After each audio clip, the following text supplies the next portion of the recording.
30-day abs. Can you get shredded and can you get a six-pack in a month? I'm Jaymie from Body Smart, here to give you the facts, not fads, and achieve fat loss for the final time. Six-pack abs. It's the holy grail for men, and many women say they want a flat or toned stomach too. But can you get six-pack abs and do it in 30 days? Firstly, let's look at what a six-pack is. Sadly, it's not a six-pack of beer, and it's not just a man's set of visibly well-developed abdominal muscles, either Google. Sexist. Your rectus abdominal muscle, also known as your abdominal muscle, or simply abs for short, is a paired muscle running vertically down your abdomen. The two parallel muscles are separated by a midline of bands and connective tissue.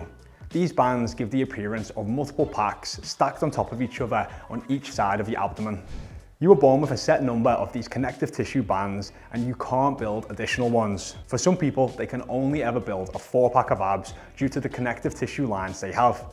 Some people can build an 8-pack and some a 10-pack. So 6-pack abs is a phrase that might not be anatomically correct for some people. In fact, one of the world's greatest bodybuilders, Arnold Schwarzenegger, could only ever build a 4-pack. So who can get visible abs? Anyone who is able to get their body fat percentage low enough for their abdominal muscles to show through. There are two types of abdominal or belly fat: subcutaneous fat or visceral fat. Visceral fat is the fat located in the abdomen cavity and around your internal organs. Subcutaneous fat is the visible belly fat that you can pinch just under the skin. It sits in front of the rectus abdominal muscles, meaning excess belly fat in this area will stop your abs showing through no matter how many sit-ups you do. If you can reduce your subcutaneous fat, you have more of a chance of your abdominal muscles being visible through your skin. But your genetics determine where you hold onto your belly fat, and for some people, it might not be possible to get their body fat percentage low enough for abs to show through without negatively impacting your health and hormone regulation. We go into a lot of depth in this video here and debunk the myths of getting rid of belly fat. Back to the people who can get visible abs. People who are willing to sacrifice a lot. At Body Smart, we have some clients who might think they want to set the goal of getting 6-pack abs. One thing we always say is that we exist to help real women get real results. That fit pro you follow on Instagram with her 6-pack abs most likely does that for a living, whether she's a professional athlete or a fitness model. Some people have naturally flat stomachs and do not have a lot of excess fat storage in the abdominal area due to their genetics. Getting a 6-pack is one of the hardest things for women to achieve when it comes to their body composition. It may require you to diet extensively to reduce your body fat levels to a point where your abs become visible. For some people, if you do this too quickly, without the support of a coach and focus on your nutrition, you could potentially take your body fat percentage to dangerous levels. When body fat percentage is too low, it can affect your hormones, your immune system, your period could stop, your fertility could be affected, your nails could become brittle, and your hair could fall out. It could also affect your mood and cognition. Dieting so aggressively to get 6-pack abs is usually reserved for female bodybuilders. And even with these professional and semi-professional athletes to achieve their visible abdominal muscles for their bodybuilding competitions, it can be hard to retain their results. Because getting to the required ultra-low body fat percentage is tough, maintaining it is even harder. This can have a detrimental effect on the mental health of participants. The Women in Sport and Physical Activity Journal published a study titled Female Bodybuilding: Perceived Social and Psychological Effects of Participating in the Figure Class.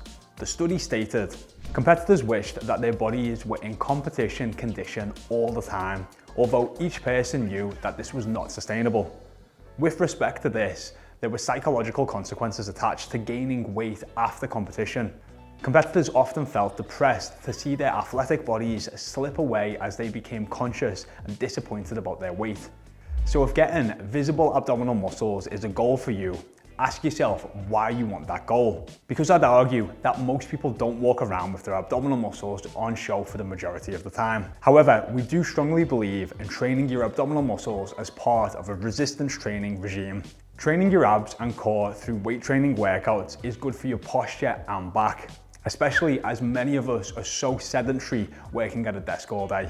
If you still want visible abs, you have to be willing to make some sacrifices. These sacrifices include training in a way that will help you develop thicker, bulkier abdominal muscles and obliques. This requires you to train your abs in different angles, and your training needs to have a focus on applying progressive overload, which is where you progressively lift more total volume over time. This can be done by lifting heavier weights, doing more sets or reps, increasing the range of motion, decreasing the rest time between sets, and increasing the time under tension. If you haven't got thicker, bulkier abdominal muscles, then other sacrifices you need to make is significantly reducing your body fat percentage. This is achieved by calorie restriction, meaning eating fewer calories than you burn on a daily basis. The number of calories you need each day to be in a consistent calorie deficit is different from everyone and dependent on a number of factors like your height, weight, sex, age, and activity level. You can calculate your personal calorie targets on the Body Smart calculator. There's a link in the description to access it. Finally, the last sacrifice is patience. Unfortunately, the majority of people cannot get visible abs in 30 days, no matter how many core crushing exercises you do.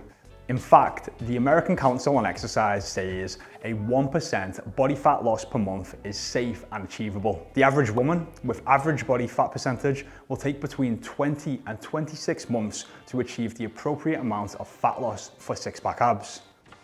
So there's hope for the average woman like me then? Yes, if it's what you want though. Do you want to go even stricter on your diet? No, not really. Do you want to up your exercise regime? No.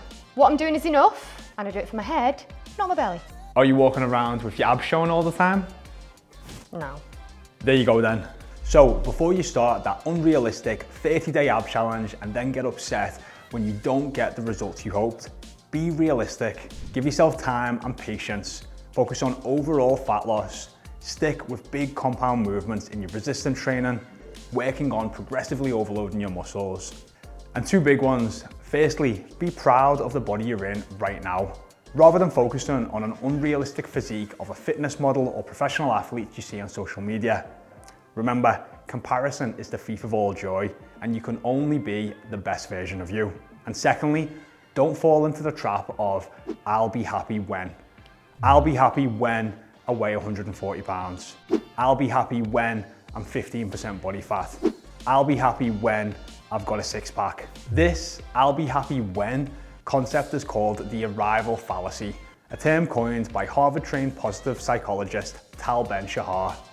Arrival fallacy is the illusion that once we make it, once we attain our goal or reach our destination, we will reach lasting happiness. But the reality is you feel empty with a "so what now" mentality once you've reached your goal.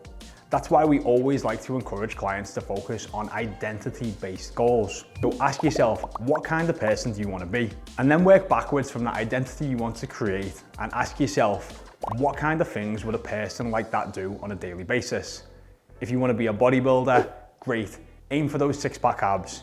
If you want to be a person who is happy and healthy, work out what that looks like for you and commit to those habits and actions that will help you be the person you want to become. I'm Jaymie from Body Smart. There's some more helpful videos around here. If you've got any questions on this, let me know in the comments. Are you walking around with your abs showing all the time?